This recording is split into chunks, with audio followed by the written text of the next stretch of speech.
नमस्कार दोस्तों। इस वीडियो में आप सीबीएसई बोर्ड के द्वारा आयोजित की गई सीटेट दिसंबर 2021 के दिनांक 4 जनवरी 2022 शिफ्ट के पेपर के चाइल्ड डेवलपमेंट एंड पेडागोजी यानी कि सीडीपी पार्ट का कंप्लीट सॉल्यूशन देखने जा रहे हैं। सीबीएसई बोर्ड ने सीटेट दिसंबर 2021 में कुल 23 शिफ्टों में पेपर का आयोजन किया था, जिसमें से ये 14वें शिफ्ट का पेपर है। अगर आप सभी शिफ्टों के पेपर का कंप्लीट सॉल्यूशन के साथ साथ सभी सब्जेक्ट्स के कंप्लीट पेडागोजी को डिटेल में पढ़ना और समझना चाहते हैं तो इस वीडियो के बाद आप इस वीडियो का डिस्क्रिप्शन जरूर चेक करिएगा। और अगर चैनल पर पहली बार विजिट कर रहे हैं तो इसको सब्सक्राइब करते हुए बेल आइकन को जरूर प्रेस कर लीजिएगा सीटेट, यूपी टेट और सुपर टेट की बेहतरीन तरीके से तैयारी करने के संदर्भ में। चलिए दोस्तों, आज के इस महत्वपूर्ण वीडियो को शुरू करते हैं। पहला प्रश्न पूछा गया है, निम्नलिखित में से कौन सा स्थूल कौशल के उपयोग का एक उदाहरण है। देखिए, दो कौशल होते हैं, पहला सूक्ष्म और दूसरा स्थूल। सूक्ष्म कौशल कहने का मतलब कि जिसमें आपकी शारीरिक गतिविधि कम से कम हो, जैसे कि पेन पकड़ना, पेंसिल पकड़ना, इसमें आपकी उंगलियों का ही तो केवल मूवमेंट हो रहा है, पूरी बॉडी का मूवमेंट थोड़ी हो रहा है। या फिर सुई में धागा डालना, तो ये भी आपके पूरी बॉडी का मूवमेंट नहीं हो रहा है। तो ये क्या है, ये सूक्ष्म कौशल है, मतलब जिसमें आपके बॉडी का मूवमेंट कम से कम हो। और स्थूल कौशल का मतलब जिसमें आपकी पूरी बॉडी एक तरीके से एक्टिव रहे, पूरी बॉडी का मूवमेंट उसमें हो रहा हो। ठीक है, तो इसी को ध्यान में रख करके हमको उत्तर देना है। स्थूल कौशल की बात की गई है, यानी कि पूरी बॉडी हमारी एक्टिव होनी चाहिए। जिसमें चौथे विकल्प से शुरुआत करेंगे। चौथा दिया गया है पेंसिल पकड़ना। पेंसिल पकड़ने में आपकी केवल उंगलियां ही गतिविधि कर रही है, मतलब कि उन्हीं में केवल मूवमेंट होता है। ठीक है, बाकी पूरे शरीर में मूवमेंट नहीं होता है, पूरा शरीर एक्टिव नहीं रहता है। ठीक है, तो इस वजह से पेंसिल पकड़ना जो है ये सूक्ष्म कौशल है। तीसरा विकल्प देखिए, किताब के पन्ने पलटना, तो ये भी आपका उत्तर नहीं है, सूक्ष्म कौशल का ये उदाहरण है, जबकि प्रश्न में आपसे स्थूल कौशल की बात की गई थी। दूसरा देखिए, एक मटर को उंगलियों से दबाना। मान लीजिए ये मटर होगा, इसको उंगली से जब आप दबा रहे होंगे तो जाहिर सी बात है ज़्यादा से ज़्यादा दो उंगलियों का मूवमेंट हो रहा है। ठीक है, तो ये भी सूक्ष्म कौशल का उदाहरण है। प्रश्न में आपसे स्थूल पूछा गया था, एक ही विकल्प बचा, ऑप्शन नंबर 1 देखिए, एक पैर पर संतुलन करना। जब आप एक पैर पर खड़े रह रहे होंगे तो पूरा बॉडी आपका मूवमेंट कर रहा होगा। एक पैर पर जब आप संतुलन करते हैं तो दोनों हाथों को आप बैलेंस करते हैं अपना सेंटर ऑफ मास को एक जगह फिक्स करने के लिए। ठीक है, तो यहां पर पूरा बॉडी जो है वो मूवमेंट कर रहा है, इस वजह से ये स्थूल कौशल का उदाहरण होगा। ऑप्शन नंबर 1 पॉजिटिव था, यही आपका सही जवाब है। अगला प्रश्न पूछा गया है, विकासात्मक परिवर्तन किसका परिणाम है। तो विकासात्मक परिवर्तन कहने का मतलब कि बच्चों का जो विकास होता है वो किससे प्रभावित होता है, किसका पर ये परिणाम होता है, आपसे पूछा जा रहा है। ठीक है, तो यहां पर देख लीजिए, चौथे विकल्प से शुरुआत करेंगे। कहा जा रहा है कि ना तो वंशानुगत और ना ही पर्यावरणीय कारक, दोनों को नकारा जा रहा है, इस वजह से ये निगेटिव था, आपका उत्तर नहीं होगा। तीसरे विकल्प की बात करें तो केवल सामाजिक, जहां पर भी केवल आपको दिख जाए ये हमेशा निगेटिव सेंस में होता है, क्योंकि विकल्प को संकुचित कर देता है, ये आपका कभी भी उत्तर होगा ही नहीं। एक ही विकल्प बचा, ऑप्शन नंबर 1 देखिए, आनुवांशिक और पर्यावरणीय परिस्थितियों का अनूठा संयोजन। इसको उदाहरण के माध्यम से समझते हैं। जैसे कि मान लीजिए एक बहुत अच्छा बीज है। बीज क्या है, बहुत अच्छा बीज है, यानी कि उसमें आनुवांशिक गुण, उसके जो पौधे के जो गुण थे वो बीज में आ चुके हैं, यानी कि उसकी आनुवांशिक गुण बहुत अच्छा है। लेकिन मान लीजिए उस साल पानी नहीं हुआ, अब बारिश क्या था, पर्यावरण था, तो बहुत अच्छा बीज यानी उसमें बहुत अच्छा आनुवांशिक गुण होने के बावजूद जब बारिश नहीं हुआ तो जाहिर सी बात है फसल अच्छा नहीं होगा। और मान लीजिए कि कोई बहुत बेकार बीज था जिसमें आनुवांशिक गुण, पौधे के गुण बहुत बेकार थे, बावजूद इसके उस साल बहुत अच्छा पानी हो गया, तो बहुत बारिश होगा, लेकिन चूंकि बीज जो था उसमें अच्छे गुण नहीं थे, आनुवांशिक गुण नहीं थे, फिर भी फसल अच्छा नहीं होगा। यानी कि दोनों चीज की रिक्वायरमेंट है, बीज भी अच्छे किस्म का होना चाहिए, साथ ही साथ बारिश भी अच्छी होनी चाहिए। यानी कि आनुवांशिक गुण के साथ साथ पर्यावरणीय गुण भी बहुत महत्वपूर्ण होता है बच्चों के विकास के लिए। ठीक है, तो यही कहा जा रहा है कि ऑप्शन नंबर 1 में कि आनुवांशिक और पर्यावरणीय परिस्थिति का अनूठा संयोजन, दोनों के अंतर क्रिया के माध्यम से ही बच्चों का विकास तय होता है और इसी के माध्यम से बच्चों का विकास, इन दोनों का ही परिणाम होता है। तो ऑप्शन नंबर 1 पॉजिटिव था, यही आपका सही जवाब हो जाएगा। अगला प्रश्न पूछा गया है, 2 से 6 वर्ष की अवधि को क्या कहा जाता है।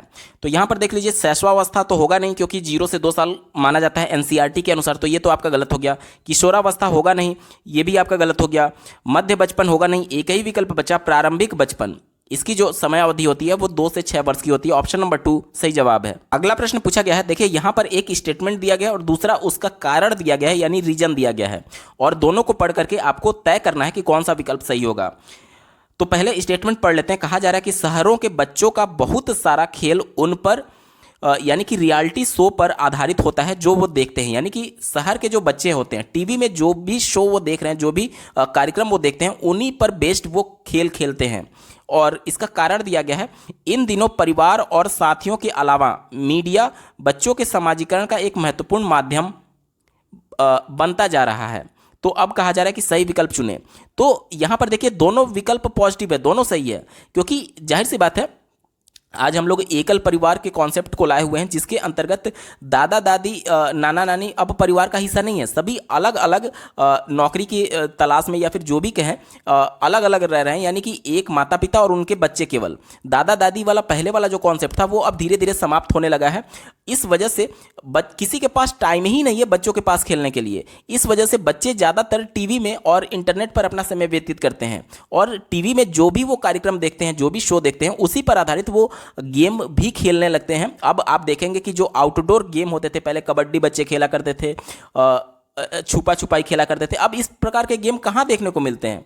अब मैक्सिमम बच्चे या तो मोबाइल में बिजी रहते हैं या फिर मोबाइल में वीडियो गेम खेलते रहते हैं, यही सब चीज़ करते रहते हैं। यानी कहीं ना कहीं जो मीडिया है वो समाजीकरण का एक महत्वपूर्ण पहलू बन चुका है। और साथ ही साथ ये महत्वपूर्ण पहलू बनने की वजह से आजकल के बच्चे जो हैं वो रियलिटी शो जो देख रहे हैं उसी पर आधारित गेम वो खेलते हैं। यानी दोनों सही था, और जो स्टेटमेंट है यानी जो रीजन है वो स्टेटमेंट का सही रूप से व्याख्या करता है। ऑप्शन नंबर 1 देखिए, ए और आर दोनों सही है, और आर जो है यानी कि जो रीजन है वो सही व्याख्या करता है ए की। ऑप्शन नंबर 1 सही जवाब होगा। अगला प्रश्न है, पियाजे द्वारा अधिगम को सुगम बनाने के लिए निम्नलिखित में से कौन सा कारक महत्वपूर्ण माने जाते हैं। तो यहां पर देख लीजिए, पियाजे के सिद्धांत के अनुसार आपको उत्तर देना है। तो यहां पर दिया गया है पहला, शिक्षक की गतिशीलता। तो जाहिर सी बात है शिक्षक गतिशील होगा तभी तो वो बच्चे को गतिशील कर पाएगा। यानी कि यहां पर बच्चा और टीचर यानी शिक्षक और छात्र दोनों एक्टिवली पार्टिसिपेट कर रहे होंगे, तभी तो दोनों एक तरीके से बच्चे के संज्ञान में वृद्धि कर सकते हैं। मतलब बच्चा कुछ भी अगर करके अपने खुद से करके सीख रहा होगा तो जाहिर सी बात है कम से कम टीचर उसको मॉनिटर तो कर ही रहा होगा। ऐसा थोड़ी कि विद्यालय में बस बच्चों को छोड़ दिया जाता है कि तुम अपने ज्ञान की रचना खुद से ही कर लो, ऐसा थोड़ी होता है। कम से कम टीचर उनको मॉनिटर तो कर ही रहा होगा, तो यानी शिक्षक भी गतिशील होगा। ठीक है, तो पहला पॉजिटिव हो गया। दूसरा देखिए, विविध सामग्रियों का प्रावधान। अब जाहिर सी बात है समावेशी कक्षा की आज हम लोग बात करते हैं, जिसमें प्रत्येक तरह के बालक हैं, जिसमें शारीरिक अक्षमता से जुड़ रहे बालक भी हो सकते हैं, अधिगम विकार से संबंधित बालक भी हो सकते हैं। यानी कि अलग अलग सबकी ज़रूरतें हैं, उनको पूरा करने के लिए अलग अलग सामग्रियों का इस्तेमाल करना पड़ता है समावेशी कक्षा में सभी बच्चों को कॉन्सेप्ट को समझाने के संदर्भ में। यही कहा जा रहा है कि विविध सामग्रियों का प्रावधान। तो ये तो बिल्कुल पॉजिटिव था, आपका उत्तर होगा। तीसरा देखिए, मध्य स्तरीय नवीन अनुभव प्रदान करना। मध्य स्तरीय कहने का मतलब कि मॉडरेट, और नवीन अनुभव यानी कि नई नई चीज़ों को बच्चों को बताना। यानी कि देखिए, मॉडरेट कहने का मतलब कि बच्चों की मानसिक स्थिति के अनुसार आपको बहुत कठिन भी नहीं और बहुत आसान भी नहीं, यानी कि मॉडरेट नई नई चीज़ों को उसको बताना है। तो ये बिल्कुल पॉजिटिव है, आपका उत्तर सही होगा। चौथा देखिए, सकारात्मक और नकारात्मक पुनर्बलन सुनिश्चित करना। ये जीन पियाजे के द्वारा नहीं बताया गया था, इस वजह से ये निगेटिव है, आपका उत्तर नहीं होगा। ठीक है, तो कौन कौन सा हमारा सही हुआ, पहला, दूसरा और तीसरा। दिए गए विकल्प में देखिए ऑप्शन नंबर 2 1 2 3 इसका सही जवाब हो जाएगा। अगला प्रश्न पूछा गया है, किस स्तर पर बच्चों में अपने आसपास की दुनिया के बारे में एक जीववादी दृष्टिकोण होता है और वे मानते हैं कि पेड़ पौधे और चलते हुए बादल और लुढ़कते हुए पत्थरों की मंशाएं और इरादे हो सकते हैं।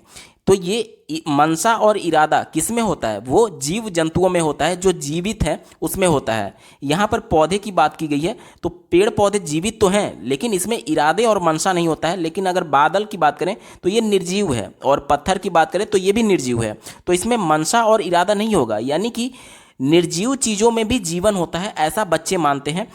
इसी को जीववादी दृष्टिकोण कहा जाता है। एक और उदाहरण से मैं आपको बताता हूँ। जैसे कि देखिए, जब बच्चे छोटे होते हैं तो उनके खिलौने होते हैं, जैसे कि लड़कियां अगर हैं तो वो गुड़िया से खेलती हैं, और जो लड़के होते हैं वो टेडी बियर वगैरह से खेलते हैं। तो उनको क्या लगता है कि उसकी गुड़िया और टेडी बियर में भी जान है। वो उसी प्रकार से, जिस प्रकार से उनकी माता उनको नहलाती हैं, खाना खिलाती हैं, उसी प्रकार से वो सब गतिविधियां वो उस टेडी बियर और साथ ही साथ उस गुड़िया के साथ भी बच्चे कराना चाहते हैं। वो अपनी माता से कहते हैं कि इसको भी भोजन कराइए, इसको भी नहलाइए, वो सब उसके साथ भी कराते हैं जो उस बच्चे के साथ हो रहा होता है उसकी माता के द्वारा। यानी ये क्यों होता है, वो बच्चे को ऐसा लगता है कि उस टेडी बियर और उस गुड़िया में भी जान है, और जिस प्रकार से मुझे खाने की आवश्यकता है उसी प्रकार से टेडी बियर और गुड़िया भी खाना खाती है। तो ये क्यों लग रहा है उसे, क्योंकि उसे ऐसा लगता है कि उस निर्जीव खिलौने में भी जान है मेरी तरह। ठीक है, इसी को जीववादी दृष्टिकोण कहा जाता है।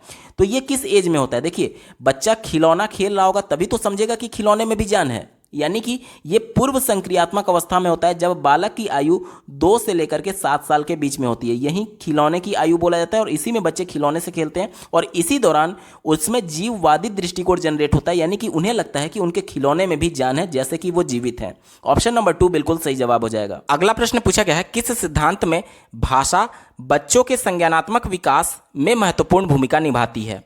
तो यानी कि ये कहा जा रहा है, देखिए 2 प्रमुख मनोवैज्ञानिक थे जो संरचनावाद के कट्टर समर्थक थे। पहला जीन पियाजे और दूसरा लेव वाइगोत्स्की। एक मनोवैज्ञानिक के द्वारा ये माना जाता था कि भाषा पहले आता है, विचार बाद में आता है, और दूसरे मनोवैज्ञानिक के द्वारा ये माना जाता था कि पहले विचार आता है तब भाषा आता है। जैसे कि जीन पियाजे मानते थे कि पहले विचार आता है, तब भाषा आता है। जैसे कि एक उदाहरण मैं देता हूँ, मान लीजिए कि अगर मैं बोलूँ कि वह जानवर है, तो यहां पर देखिए जानवर 2 सेंस में यूज किया जा सकता है व्यक्ति के द्वारा। हो सकता है कि सही में जानवर जैसे कि कुत्ता बिल्ली के लिए जानवर वर्ड यूज किया गया हो, या फिर हो सकता है कि कोई बहुत निर्दयी व्यक्ति हो उसके लिए भी जानवर वर्ड हम लोग यूज करते हैं। ठीक है, कि तुम बिल्कुल जानवर की तरह व्यवहार कर रहे हो। अब यहां पर देखिए जो वक्ता है, जो बोलने वाला है, वो किस सेंस में, किस इंटेंशन के साथ जानवर वर्ड का प्रयोग किया है, ये जानने के लिए उसके विचार के बारे में हमें जानना आवश्यक होगा कि वह कुत्ता के लिए बोल रहा है या फिर निर्दयी व्यक्ति के लिए बोल रहा है। तो पहले विचार आया होगा तभी इसका भाषा का, यानी इस पूरे भाषा का जो वाक्य उसके द्वारा बोला गया उसका अर्थ निकलेगा। यानी उसका विचार क्या था, किस इंटेंशन से उसने बोला है, ये जानने के बाद ही इस भाषा का मतलब समझ में आएगा। तो जीन पियाजे ने कहा था कि पहले विचार आता है तब भाषा आता है, और इसके ठीक उलट जो लेव वाइगोत्स्की थे वो ये मानते थे कि पहले भाषा आता है उसके बाद विचार जन्म लेता है। तो यहां पर प्रश्न में क्या पूछा जा रहा है, प्रश्न में यह पूछा जा रहा है कि किसके सिद्धांत में भाषा बच्चों के संज्ञानात्मक विकास में महत्वपूर्ण भूमिका निभाती है। तो ये लेव वाइगोत्स्की मानते थे। ऑप्शन नंबर 1 बिल्कुल सही जवाब हो जाएगा। देखिए ये कंफ्यूजन क्रिएट करने के लिए आपको संज्ञानात्मक विकास दिया गया, क्योंकि संज्ञानात्मक विकास नाम सुनते ही तुरंत आपको लग रहा होगा कि जीन पियाजे होगा, लेकिन नहीं, यहां पर भाषा और विचार वाला कॉन्सेप्ट किस सेंस में प्रश्न पूछा गया है। अगर यही भाषा की जगह पर विचार लिखा रहता तो आपका उत्तर जीन पियाजे हो जाता, क्योंकि जीन पियाजे ये मानते थे कि पहले विचार आता है तब भाषा आता है, लेकिन भाषा दिया गया है प्रश्न में तो लेव वाइगोत्स्की ये मानते थे कि पहले भाषा आएगा उसके बाद विचार जन्म लेती है। ऑप्शन नंबर 1 सही उत्तर होगा। अगला प्रश्न है, वाइगोत्स्की के अनुसार बच्चे किस प्रकार सीखते हैं। तो लेव वाइगोत्स्की ने सामाजिक सांस्कृतिक अंतःक्रिया का सिद्धांत दिया था, यानी कि इंटरेक्शन करके, दूसरे से कम्युनिकेट करके, बातचीत करके बच्चे सीखते हैं। तो ऑप्शन नंबर 2 देखिए, साथियों के साथ बातचीत करके, ये इसका पॉजिटिव है और यही इसका सही जवाब हो जाएगा। अगला प्रश्न पूछा गया है, एक बाल केंद्रित कक्षा में बच्चे, तो कक्षा कैसी है, बाल केंद्रित है। बाल केंद्रित कक्षा में क्या होता है, जो बालक होता है, जो शिक्षार्थी है, वो केंद्र में होता है और उसको स्वतंत्र वातावरण दिया जाता है ताकि वह खुद करके चीज़ों को सीखे, यानी अपने ज्ञान की रचना करे। तो यहाँ पर बाल केंद्रित में क्या होता है, बच्चे को करके सीखने का मौका दिया जाता है। अब इसी को ध्यान में रख करके आपको उत्तर देना है। पहला विकल्प दिया गया है, निष्क्रिय नकलची के रूप में देखे जाते हैं, यानी बच्चे निष्क्रिय रहते हैं।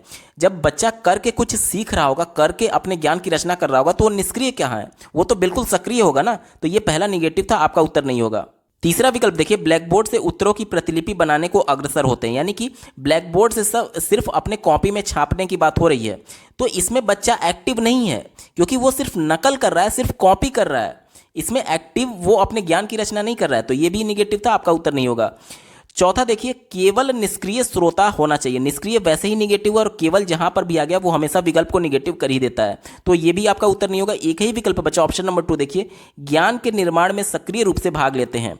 तो मैंने आपको बोला था कि एक्टिवली वो पार्टिसिपेट कर रहे होंगे, यानी सक्रिय होंगे, तो ऑप्शन नंबर 2 पॉजिटिव था और यही आपका सही जवाब होगा। अगला प्रश्न पूछा गया है, निम्नलिखित में से कौन सा सही सुमेलित युग्म है। तो पॉजिटिव सेंस में आपसे पूछा गया है, इसी को ध्यान में रख करके आपको उत्तर देना है। पहला दिया गया सजा और आज्ञाकारिता अभिविन्यास। देखिए लॉरेंस कोहलबर्ग के द्वारा जो नैतिक सिद्धांत दिया गया था, नैतिक विकास का सिद्धांत दिया गया था, उसके आधार पर यह प्रश्न पूछा गया है। नैतिक विकास के सिद्धांत के अंतर्गत उन्होंने 3 चरण बताए थे। पहला नैतिक पूर्व अवस्था, दूसरा परंपरागत अवस्था और उत्तर परंपरागत अवस्था। अब इन 3 चरणों में 2-2 उपचरण उनके द्वारा बताया गया था। पहला जो उपचरण था उसमें सजा एवं आज्ञा पालन बताया गया था, यानी बच्चे की आयु जब कम होती है तो वो तब तक उसमें नैतिकता नहीं आई रहती है, और नैतिकता उनमें सजा के डर से आती है। जैसे कि मान लीजिए आपके घर में 2 बच्चे हैं जिनकी आयु बहुत कम है, जब आप एक बच्चे को टॉफ़ी देंगे, 10-12 टॉफ़ी भी दे दें तो उसे ये लगता है कि सारी टॉफ़ी उसके लिए है, और वो दूसरे बच्चे को एक भी टॉफ़ी नहीं देता है। लेकिन जब उसे ये एहसास हो जाए कि अब मेरी पिटाई हो सकती है, तो डर की वजह से, सजा के डर की वजह से वह कुछ टॉफ़ी अपने दूसरे भाई को दे देता है। तो ये उसमें नैतिकता कैसे आई, यानी सजा के डर से। ठीक है, तो ये वाला जो था, और इसका अगला देखिए, कानून तय नहीं है अपितु समाज की भलाई के लिए बदला जा सकता है। तो ये वाला जो कॉन्सेप्ट है ये आपका नैतिक परंपरागत नैतिक अवस्था में आता है। ठीक है, और ये वाला जो है ये आपका नैतिक पूर्व अवस्था में आता है, यानी कि ये दोनों मैच नहीं कर रहे हैं। और कौन सा युग्म मैच कर रहा है, सुमेलित है, वो आपसे प्रश्न पूछा गया था। तो पहला निगेटिव था, आपका उत्तर नहीं होगा। दूसरा देखिए, अच्छा लड़का अच्छी लड़की अभिविन्यास, ये एक तरीके से परंपरागत जो नैतिक अवस्था था उसके अंतर्गत आता है। इसमें क्या माना जाता है कि समाज से स्वीकृति पाने के लिए हम लोग दूसरे का कॉपी करने लगते हैं। जैसे कि आपके मोहल्ले में अगर आपके ही हम उम्र 2-3 बालक होंगे और आपका नंबर कम आया होगा, तो आपके पिताजी बार बार आपको उदाहरण देते होंगे कि देखिए उसका शर्मा जी का लड़का कितना अच्छा नंबर पाया है। तो आप भी उसकी तरह कॉपी करने लगते हैं कि चूंकि वो समाज से स्वीकृत पाया हुआ है, अच्छा परफॉर्म किया था, इसलिए समाज ने उसको शाबाशी दिया। तो अब हम भी उसका अनुकरण करेंगे ताकि समाज हमें भी स्वीकृति दे दे और हमारी भी तारीफ करे। इसी को आगे देखिए लिखा गया है, दूसरों के साथ भला बनकर के अनुमोदन अर्जित करना। अनुमोदन का मतलब क्या है, प्रशंसा अर्जित करना। किससे, समाज से। यही तो अच्छा लड़का अच्छी लड़की अभिविन्यास है। तो ये बिल्कुल सुमेलित था और यही आपका सही जवाब हो जाएगा। विकल्प नंबर 2 सही जवाब है। अगला प्रश्न है, हार्वर्ड गार्डनर के सिद्धांत में कौन सी बुद्धि वाले व्यक्ति वनस्पतियों और जीवों की विभिन्न प्रजातियों की सुंदरता को पहचान सकते हैं और जान सकते हैं। यहां पर बात की गई है वनस्पति और जीव की, यानी कि ये दोनों प्राकृतिक चीजें हैं। ठीक है, तो ऑप्शन नंबर 2 देखिए, प्रकृतिवादी इसका सही जवाब हो जाएगा, यानी कि प्रकृतिवादी बुद्धि वाले व्यक्ति वनस्पतियों और जीवों के विभिन्न प्रजातियों की सुंदरता को पहचान सकते हैं और उसके बारे में जान सकते हैं। विकल्प 2 सही उत्तर होगा। अगला प्रश्न है, राष्ट्रीय शिक्षा नीति 2020 क्या सिफारिश करती है। तो राष्ट्रीय शिक्षा नीति 2020 बहुभाषावाद की सिफारिश करती है। बहुभाषावाद जिसे अंग्रेजी में मल्टीलिंगुअलिज्म कहते हैं, इसका मतलब क्या होता है कि प्राइमरी स्तर पर बच्चे को उसकी मदर टंग में ही शिक्षा देनी है, लेकिन एक कक्षा में अलग अलग मदर टंग वाले बालक हो सकते हैं। तो सबकी मदर टंग यानी सबकी मातृभाषा को एक तरीके से सम्मान की नज़र से देखा जाना चाहिए कक्षा में, और सभी बच्चे को अपनी मदर टंग में एक तरीके से बोलने का, अपने आप को अभिव्यक्त करने का अवसर देना चाहिए। इससे फ़ायदा ये होगा कि अलग अलग मदर टंग के शब्दावलियों को जब बच्चे सुन रहे होंगे तो दूसरी की सांस्कृतिक पृष्ठभूमि और उसकी भाषा के शब्दावलियों के बारे में वो लोग जान सकते हैं। इसे ही बहुभाषावाद कहा जाता है। ठीक है, और राष्ट्रीय शिक्षा नीति 2020 की जहां तक बात है, तो अभी तक पूरे देश भर में 2 लैंग्वेज प्रणाली लागू थी। जैसे कि एक तो आपका मदर टंग पढ़ाया जाता है और दूसरा फॉरेन लैंग्वेज में इंग्लिश आपको पढ़ाया जाना कंपलसरी था प्रत्येक राज्य में और पूरे देश भर में। उत्तर प्रदेश की बात करें तो यहाँ की मदर टंग हिंदी आपको कंपलसरी पढ़ाई जाती है और इंग्लिश भी पढ़ाई जाती है फॉरेन लैंग्वेज के तौर पर। अब राष्ट्रीय शिक्षा नीति 2020 सेकेंडरी और सीनियर सेकेंडरी यानी कि 11वीं और 12वीं में ये प्रावधान करने जा रहा है कि 3 लैंग्वेज कॉन्सेप्ट को लागू करने जा रहा है। अब 2 लैंग्वेज कॉन्सेप्ट अभी तक था जिसमें एक मदर टंग और एक फॉरेन लैंग्वेज में इंग्लिश पढ़ाया जाता था। अब एक मदर टंग तो पढ़ाया ही जाएगा, साथ ही साथ इंग्लिश भी पढ़ाई जाएगी, और एक फॉरेन लैंग्वेज जैसे कि चाइनीज हो गया, जापानीज हो गया, ये सभी लैंग्वेज में से कोई एक लैंग्वेज जो कि बच्चे के साथ ऑप्शनल होगा। ऑप्शनल कहने का मतलब कि कोई भी एक लैंग्वेज चुनने की उसको स्वतंत्रता होगी। ये भी एक फॉरेन लैंग्वेज पढ़ाने के संदर्भ में राष्ट्रीय शिक्षा नीति 2020 पैरवी करता है, जो कि सीनियर सेकेंडरी यानी 11वीं 12वीं में ये नियम लागू किया जाना प्रस्तावित है। तो ऑप्शन नंबर 1 बहुभाषावाद यहाँ पर बिल्कुल पॉजिटिव था और यही इसका सही जवाब होगा। अगला प्रश्न है, एक शिक्षिका यह धारणा रखती है कि लड़के अधिक बुद्धिमान और जोखिम लेने वाले होते हैं, लड़कियां आज्ञाकारी और ईमानदार होती हैं। उनके अनुसार व्यवहार करती हैं। यह किसका उदाहरण है? तो यहाँ पर देख लीजिए, लड़के और लड़कियों के बारे में पहले से ही पूर्व धारणा, पूर्वाग्रह टीचर के द्वारा बना लिया गया है। तो ये क्या है? लड़के और लड़कियों के आधार पर एक तरीके से भेदभाव किया जा रहा है, यानी कि जेंडर पक्षपात इसका बिल्कुल सही जवाब हो जाएगा। अगला प्रश्न पूछा गया है, इसमें देखिए एक स्टेटमेंट दिया गया है और एक रीजन दिया गया है। दोनों को पढ़ करके सही विकल्प आपको चुनना है। पहला जो स्टेटमेंट है वो कहा जा रहा है, शिक्षकों को बच्चों का आकलन करने के लिए विभिन्न प्रकार की आकलन तकनीकी और विधियों का प्रयोग करना चाहिए। और जो इसका रीजन दिया गया है वो बोला जा रहा है कि कोई भी एक मूल्यांकन तकनीकी बच्चों की प्रगति और विकास के क्षेत्रों के बारे में जानकारी प्रदान करने में सक्षम नहीं है। तो यहाँ पर देखिए दोनों विकल्प यहाँ पर सही है। कैसे? देखिए कहा जा रहा है कि बच्चों का आकलन करने के लिए विभिन्न प्रकार की आकलन तकनीक की विधियों का प्रयोग करना चाहिए। आज हम लोग समावेशी कक्षा की बात करते हैं, जिसमें शारीरिक रूप से अक्षम बालक भी हैं, जैसे कि दृष्टिबाधित, श्रवण बाधित बालक भी हैं, और विभिन्न प्रकार के अधिगम विकार से जूझ रहे बालक भी हैं। अब मान लीजिए कि जो सामान्य बालक है वो पेपर पेंसिल पर परीक्षा तो दे सकता है, लेकिन जो दृष्टिबाधित है क्या वो पेपर पेंसिल से परीक्षा दे पाएगा? नहीं दे पाएगा। तो और जो श्रवण बाधित है, जो सुन नहीं सकता, सामान्य बालक मौखिक परीक्षा में सम्मिलित हो सकते हैं, यानी जो वाइवा होता है, लेकिन जो श्रवण बाधित है, जो सुन नहीं सकते, वो मौखिक परीक्षा में सम्मिलित नहीं हो सकते। तो हमारी आज के जनरेशन की ये आवश्यकता है कि चूंकि समावेशी कक्षा कॉन्सेप्ट लाया गया है, इस वजह से जो आकलन का तरीका है वो प्रत्येक बालक की आवश्यकता के अनुसार विभिन्न तरीकों का उपयोग किया जाना चाहिए। तो पहला विकल्प यही कह रहा था, यानी कि पॉजिटिव है, सही होगा। अब विभिन्न प्रकार के तरीकों का प्रयोग करने की आवश्यकता क्यों पड़ रही है? तो यहां पर देखिए, इसलिए पड़ रही है कि क्योंकि कोई भी एक मूल्यांकन तकनीक बच्चे की प्रगति और विकास के क्षेत्र के बारे में जानकारी प्रदान नहीं कर सकता। क्यों नहीं कर सकता? क्योंकि प्रत्येक बालक अपने आप में यूनिक है, प्रत्येक बालक दूसरे से भिन्न है और उसकी आवश्यकता कुछ अलग है। देखिए, मूल्यांकन करने का मतलब ये नहीं होता है कि बच्चे को सिर्फ एक तरीके से उसकी परीक्षा में मूल्यांकन करना, बल्कि उसको कंफर्ट जोन में ले जाकर के उसके ज्ञान का मूल्यांकन करना है, उसके संज्ञान का मूल्यांकन करना है कि बच्चा कितना जानता है। अब पेपर पेंसिल पर परीक्षा लेना इंपॉर्टेंट नहीं है, बल्कि मूल्यांकन का तरीका कोई भी हो, बच्चा कितना जानता है कॉन्सेप्ट के बारे में, कितना उसको संज्ञानात्मक समझ है, इसका मूल्यांकन होता है, ना कि परीक्षा के तरीके का मूल्यांकन होता है। ठीक है, तो दूसरा भी पॉजिटिव था। और चूंकि दूसरा जो है, जो रीजन है, वो पहले का यानी स्टेटमेंट का अच्छे तरीके से व्याख्या कर ले रहा है, इस वजह से ऑप्शन नंबर 1 देखिए, ए और आर दोनों सही है, और आर जो है वो सही व्याख्या करता है ए की। विकल्प नंबर 1 सही जवाब होगा।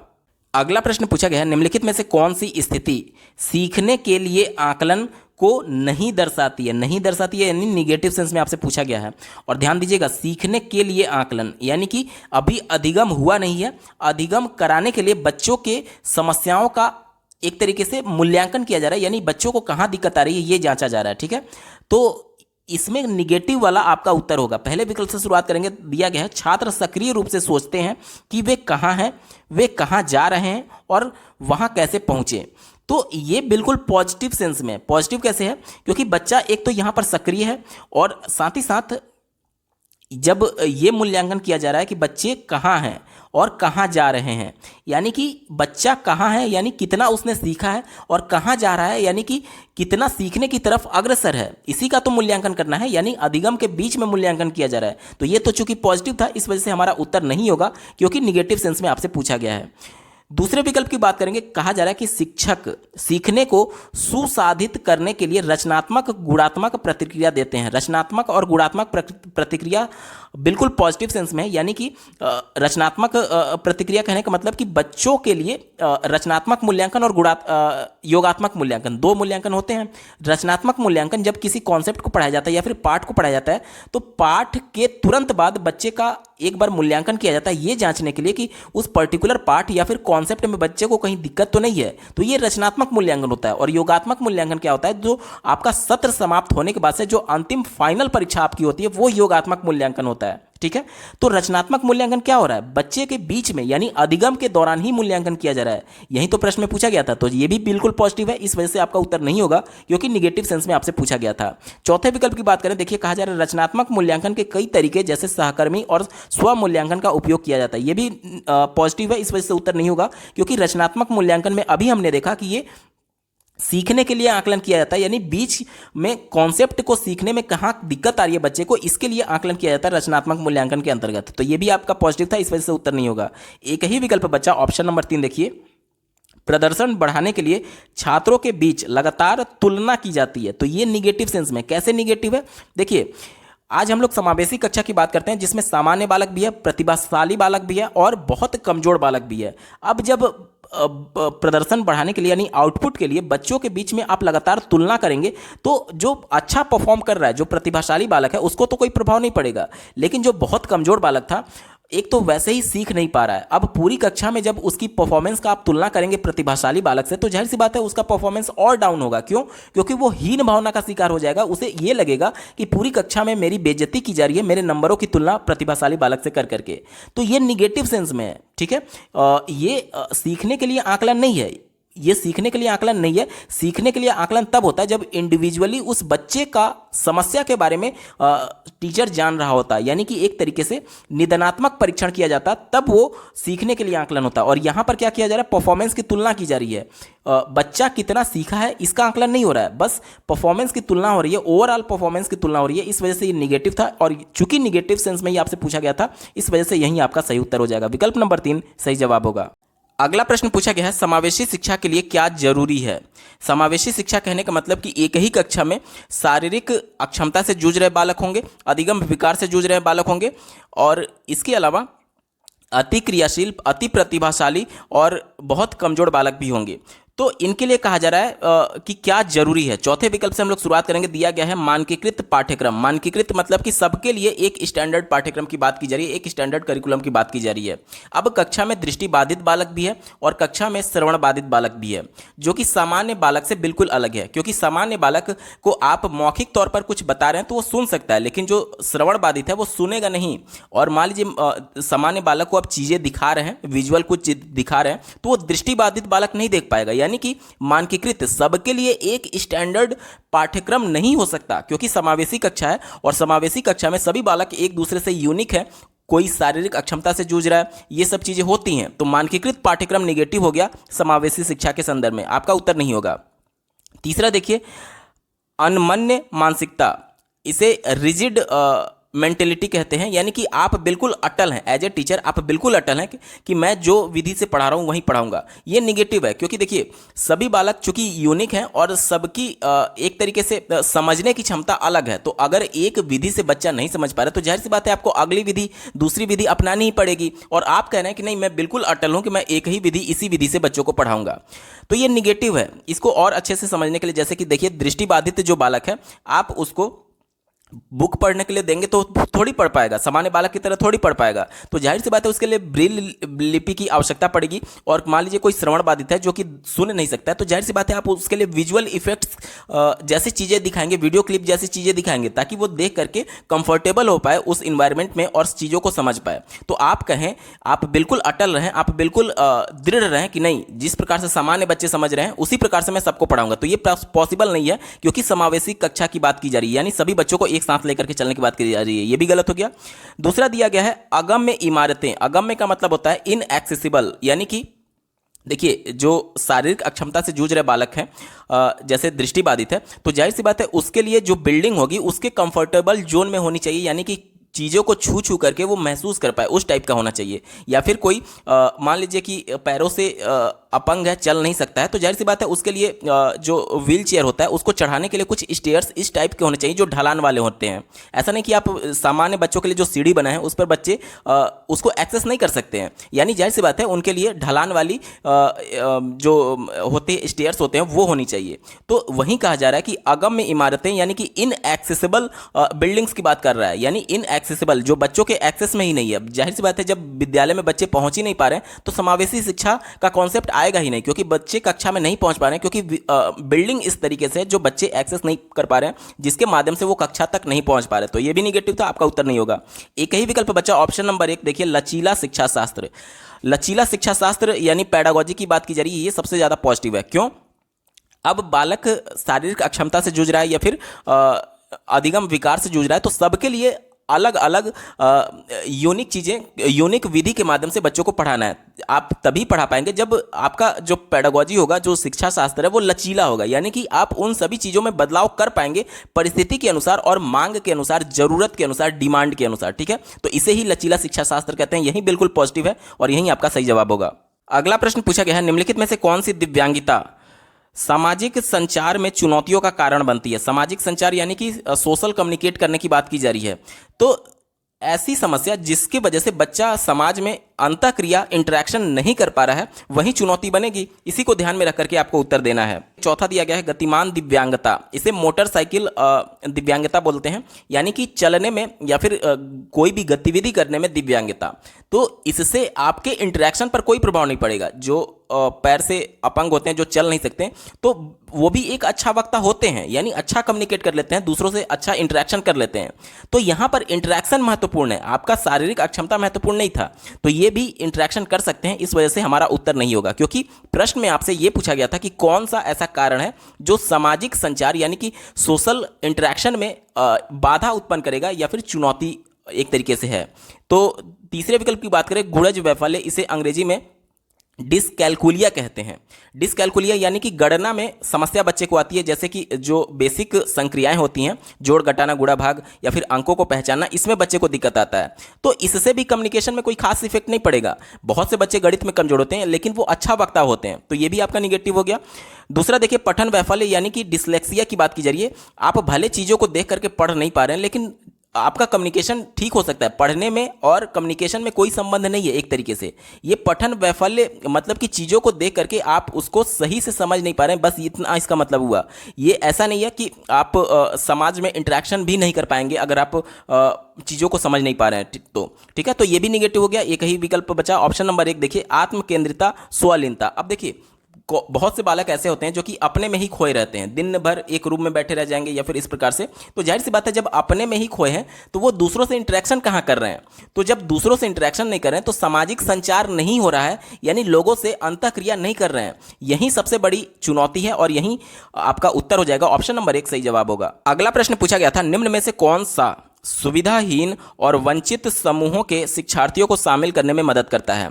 सुविधाहीन यानी कि जिनको सुविधाएं नहीं मिली, यानी गरीब वर्ग से आप जोड़ के समझ सकते हैं। वंचित समूह भी उन्हीं से संबंधित है जो कि विभिन्न प्रकार की सुविधाओं या फिर चीज़ों से अभी तक वंचित रहे। उनको उन शिक्षार्थियों को, यानी उन बच्चों को शिक्षा में शामिल करना है, तो उसके लिए क्या महत्वपूर्ण होगा, क्या मदद करेगा, इसमें आपसे पूछा जा रहा है। चौथे विकल्प से शुरुआत करेंगे। दिया गया है मानकीकृत परीक्षण। यहाँ पर स्टैंडर्ड एक तरीके से टेस्ट की बात की जा रही है, तो ये निगेटिव है, क्योंकि जो पिछड़े बालक थे, जो आर्थिक रूप से कमजोर थे, हो सकता है कि उनको अभी तक शिक्षा का अवसर ना मिला हो। इस वजह से जो अन्य कक्षा में बालक हैं, वो जाहिर सी बात है थोड़ा सा उनसे संज्ञानात्मक समझ में आगे हो सकते हैं। तो इस हिसाब से सबके लिए एक स्टैंडर्ड परीक्षा नहीं कराई जा सकती, क्योंकि बच्चा हो सकता है अभी तक विद्यालय ना आया हो, इसकी वजह से उसको बेसिक से बताना जरूरी है। तो सबके लिए एक स्टैंडर्ड टेस्ट नहीं हो सकता। ये निगेटिव था, आपका उत्तर नहीं होगा। तीसरा विकल्प देखिए, प्रमुख समूह की ओर केंद्रित शिक्षा शास्त्र, यानी कि ये कहा जा रहा है कि कक्षा में जो प्रमुख बच्चे हैं, यानी कि जो बहुत तेज हैं, उस सेंस में कहा गया कि प्रमुख समूह की ओर केंद्रित शिक्षा शास्त्र।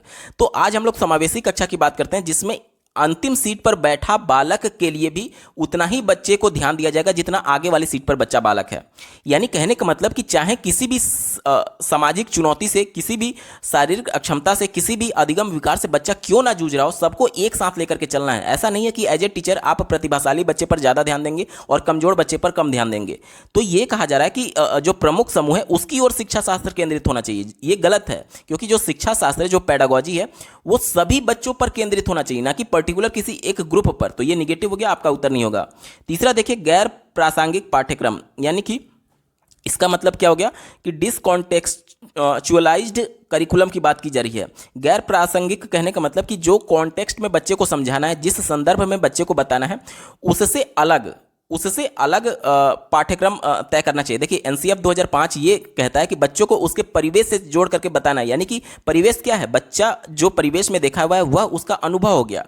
अब उसके पूर्व अनुभव से जोड़ करके उसको आगे के ज्ञान देना है। यानी कि ये प्रासंगिक होता है, उसके कॉन्टेक्स्ट में, उसके संदर्भ में जुड़ा हुआ होना चाहिए। और विकल्प क्या कह रहा है कि गैर प्रासंगिक होना चाहिए, उससे अलग होना चाहिए। तो ये तो बिल्कुल ही निगेटिव है, आपका उत्तर नहीं होगा। एक ही विकल्प बच्चा, ऑप्शन नंबर 1 देखिए, विविधता को महत्व। विविधता को महत्व कहने का मतलब कि जो डाइवर्सिटी है, उसको महत्व देने की बात की जा रही है। तो यहीं तो बहुभाषिकता का भी एक तरीके से महत्व है कि बहुभाषिकता में भी तो सबकी भाषा को महत्व दिया जाता है, क्योंकि वहां पर सबकी सांस्कृतिक पृष्ठभूमि अलग थी, जिसकी वजह से सबका लैंग्वेज अलग हो सकता है, मातृभाषा अलग हो सकती है।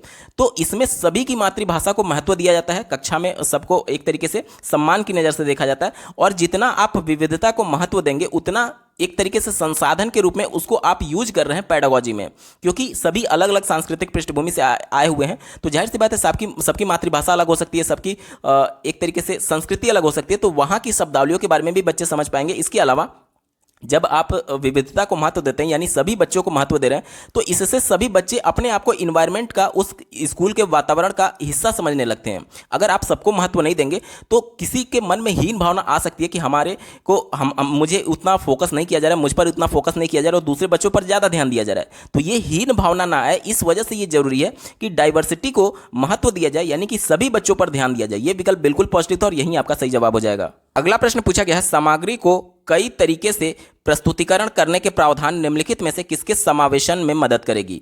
तो जैसे कि कोई विधि हो गया या फिर कोई भी एक कॉन्सेप्ट हो गया, कोई भी सामग्री हो गया, उसको बोला जा रहा है कि अलग अलग तरीकों से बच्चों के सामने प्रस्तुत करने के संदर्भ में। तो ये बोला जा रहा है कि निम्नलिखित में से किसके समावेशन में मदद करेगी, यानी कि देखिए पहले विकल्प से शुरुआत करेंगे। दिया गया है श्रवण बाधित छात्र। जाहिर सी बात है जो श्रवण बाधित छात्र है उसके लिए वो सुन नहीं सकता है, तो जो मौखिक तौर पर आप चीज़ें बोल रहे होंगे वो नहीं समझेगा, आपको कुछ क्लिप्स दिखाने होंगे या फिर इमेजेस दिखाने होंगे।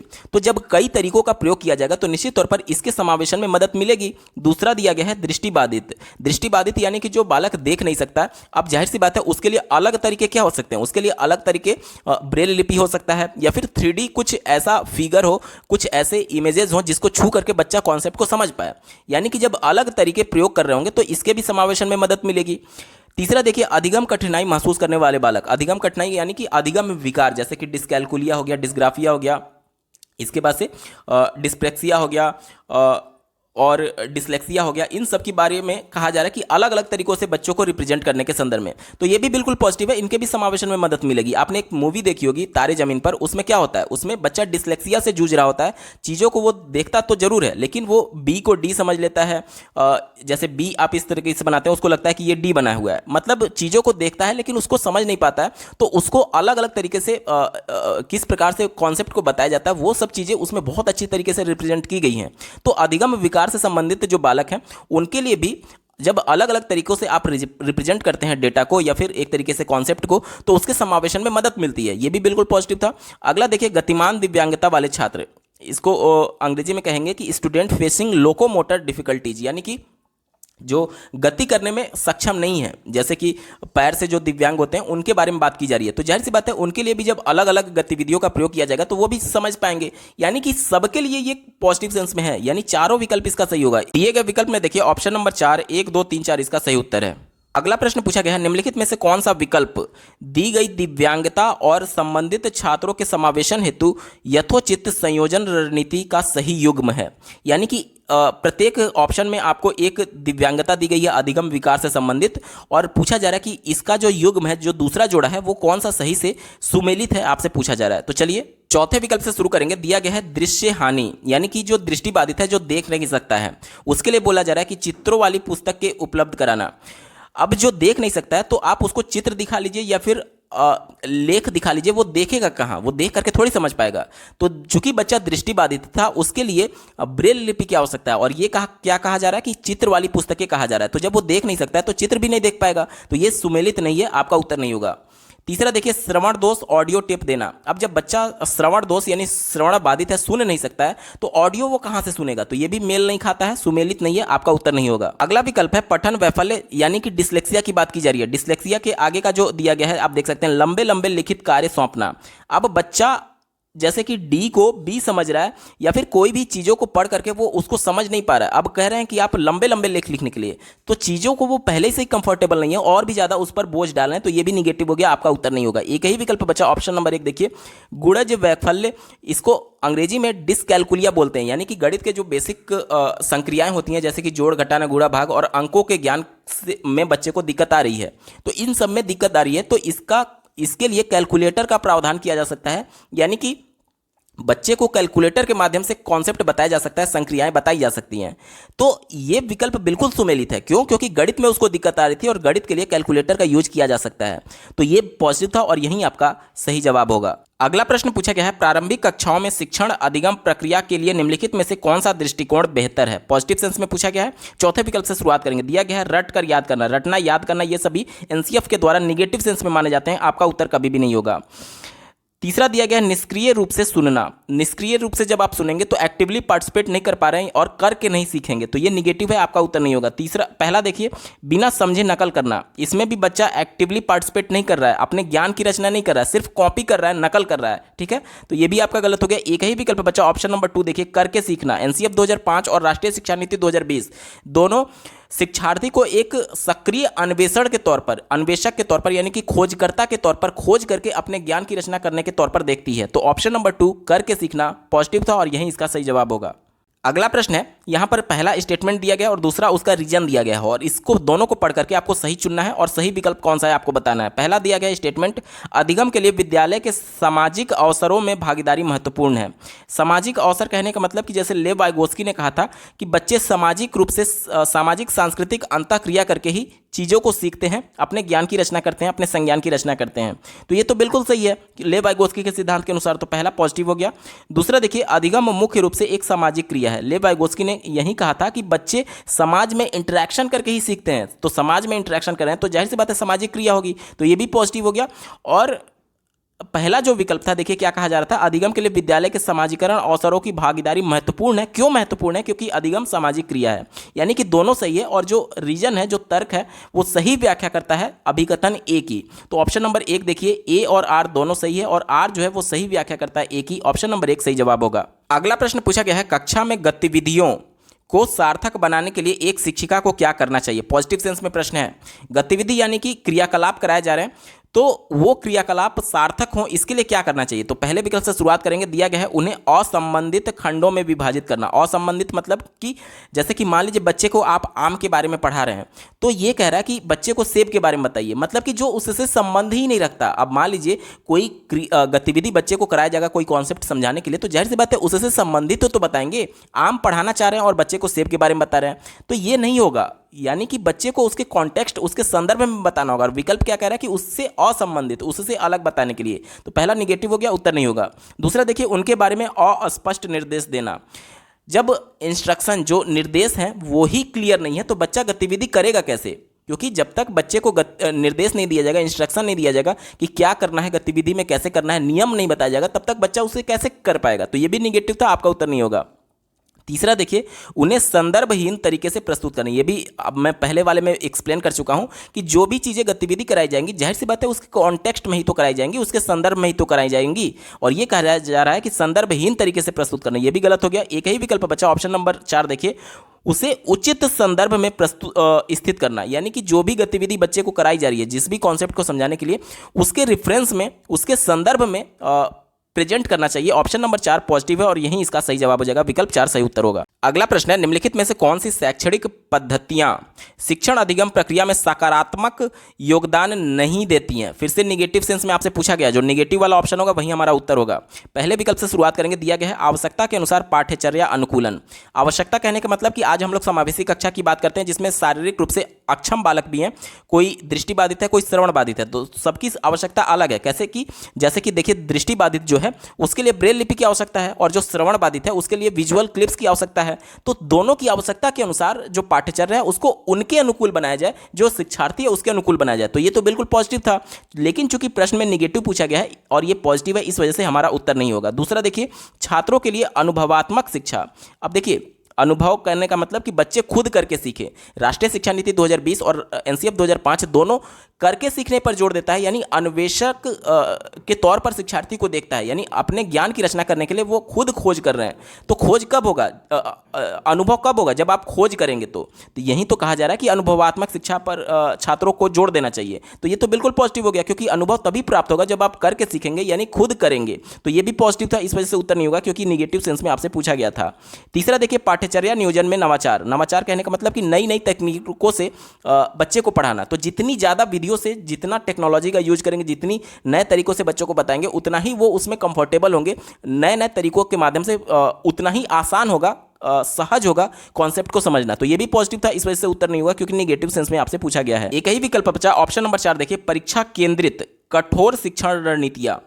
ये कहा जा रहा है कि जो अधिगम होता है वो परीक्षा के लिए ही केवल अधिगम कराया जाता है। देखिए, अधिगम बच्चों को पढ़ाया इसलिए जाता है ताकि उसके व्यवहार में परिवर्तन हो जाए और जब वो समाज में जाए तो समाज के मान्यताओं के अनुसार अपने आप को व्यवहारित कर पाए।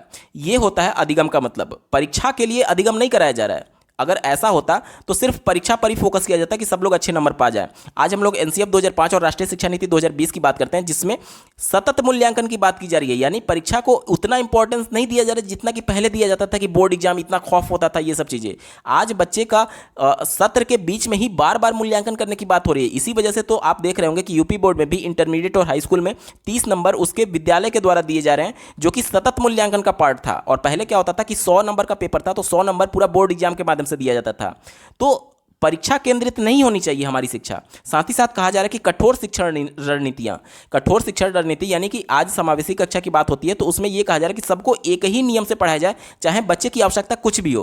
तो ये तो बिल्कुल निगेटिव हो गया ना। मान लीजिए जो बच्चा देख नहीं सकता वो कैसे सामान्य बच्चों के साथ पढ़ेगा? जब तक आप उसको ब्रेल लिपि के माध्यम से नहीं बताएंगे वो चीज़ों को समझ ही नहीं पाएगा। जो श्रवण बाधित है, जब तक उसको वीडियो क्लिप्स नहीं दिखाएंगे तब तक वो समझ ही नहीं पाएगा। और आप कह रहे हैं एज ए टीचर आप कठोर रणनीति अपना रहे हैं कि जिस प्रकार से बच्चे, सामान्य बच्चे चीज़ों को समझ रहे हैं उसी प्रकार से हम उसको भी समझाएंगे। ये पॉसिबल ही नहीं था, ये नेगेटिव था। इस वजह से यही आपका उत्तर हो जाएगा क्योंकि प्रश्न में आपसे नेगेटिव सेंस में ही पूछा गया था। ऑप्शन नंबर 4 सही उत्तर है। अगला प्रश्न है, यहां फिर से स्टेटमेंट और तर्क वाला प्रश्न आ गया। पहला दिया गया है स्टेटमेंट, एक शिक्षक द्वारा पढ़ाए जाने वाले विषय वस्तु को छात्रों के दैनिक जीवन के अनुभव से जोड़ना चाहिए। तो ये तो बात बिल्कुल सही है, ये विकल्प पॉजिटिव है। ठीक है। दूसरा देखिए, कहा जा रहा है बच्चे स्कूल में जीवन के बहुत से महत्वपूर्ण अनुभव लेकर के आते हैं जिस पर शिक्षिका को ध्यान देना चाहिए। अब दोनों विकल्प सही है और देखिए जो रीजन है, जो तर्क है वो सही व्याख्या करता है एक ही। क्यों?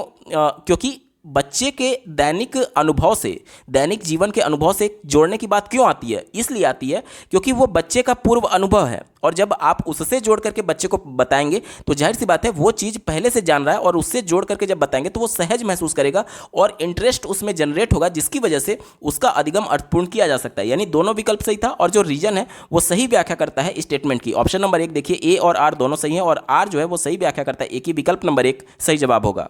अगला प्रश्न पूछा गया है, निम्नलिखित में से कौन शिक्षार्थियों को उनके सीखने का स्वयं मूल्यांकन करने और उनकी समझ की जांच करने में मदद करता है? पहले विकल्प से शुरुआत करेंगे। दिया गया विस्मरण। विस्मरण को भूलना कहते हैं, यानी फॉरगेटिंग को।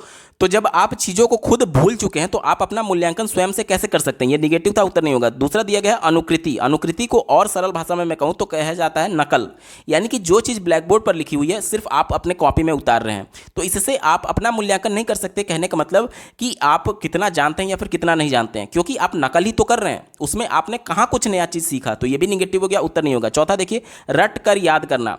एनसीएफ 2005 और राष्ट्रीय शिक्षा नीति 2020 दोनों रटने पर एक तरीके से रटने को गलत मानती है, निषेध करती है और अन्वेषण करके, खोज करके अपने ज्ञान की रचना करने को कहता है। तो ये रटना हमेशा निगेटिव सेंस में होता है, कभी भी आपका उत्तर नहीं होगा क्योंकि प्रश्न आपसे पॉजिटिव सेंस में पूछा गया है। एक ही विकल्प बचा, ऑप्शन नंबर 3 देखिए, अधिसंज्ञान। अधिसंज्ञान को मेटाकॉग्निशन बोलते हैं, यानी कि आपको कितना संज्ञान हुआ है, आपके व्यवहार में कितना परिवर्तन हुआ है, ये आप स्वयं से पता लगा सकते हैं। जैसे कि कल आपने कितना सीखा था, आज आपने नया उसमें आगे क्या सीख लिया, यानी कि आपके व्यवहार में क्या नया परिवर्तन हो गया, यही तो होता है संज्ञान। ठीक है, कि आपने क्या नया सीख लिया, आपके व्यवहार में क्या परिवर्तन हो गया, इसी के माध्यम से बच्चा स्वयं का मूल्यांकन कर सकता है। ऑप्शन नंबर 3 पॉजिटिव था और यही इसका सही जवाब होगा। अगला प्रश्न पूछा गया था, बच्चों में भ्रांतियां होना क्या है? तो पहला दिया गया असामान्य है, जो कि गलत है। दूसरा दिया गया अप्राकृतिक है, ये भी गलत है। चौथा दिया गया दुर्लभ है, ये भी गलत है। देखिए, भ्रांतियां कहने का मतलब कि मिस कॉन्सेप्ट की बात की जा रही है। मान लीजिए बच्चे को कोई गणित का कॉन्सेप्ट बताया जा रहा है, तो ऐसा जनरली होता ही है कि बच्चे अपने मन में कुछ गलत कॉन्सेप्ट बना लेते हैं। तो ये तो सामान्य बात है ना, ये प्राकृतिक चीज़ें हैं, मतलब कि बिल्कुल नेचुरल प्रोसेस है, ये होता ही होता है। और जो विकल्प मैंने काटा है वो क्या कह रहा है कि ये असामान्य। क्या ऐसा बहुत दुर्लभ होता है क्या कि कोई अपने माइंड में गलत कॉन्सेप्ट बना ले? ये तो बिल्कुल सामान्य बात है ना। तो ऑप्शन नंबर 3 देखिए, प्राकृतिक यानी नेचुरल बिल्कुल सही जवाब हो जाएगा, यही आपका सही जवाब है। अगला प्रश्न पूछा गया है, एक विद्यार्थी जो अधिगम असहायता महसूस कर रहा है वह। अधिगम असहायता मतलब कि अपने आप को बिल्कुल हेल्पलेस पा रहा है वो बच्चा जो शिक्षार्थी है। अब इसी को ध्यान में रख करके आपको उत्तर देना। पहला दिया गया है सीखने में बेहद उत्साह दिखाएगा। जब वो पहले से डिमोटिवेटेड है, उसे लग रहा है कि कोई मेरी हेल्प नहीं कर पा रहा, मैं बिल्कुल हेल्पलेस हो चुका हूँ अधिगम के लिए, तो ये उत्साह कहाँ है, ये तो डिमोटिवेशन है ना, तो ये आपका निगेटिव था, उत्तर नहीं होगा। दूसरा देखिए, महारत उन्मुख लक्ष्यों पर ध्यान देना। महारत उन्मुख को अंग्रेजी में मास्टरी ओरिएंटेड कहा जा रहा है, यानी कि आप बिल्कुल मास्टरी कर रहे हैं किसी एक फील्ड में।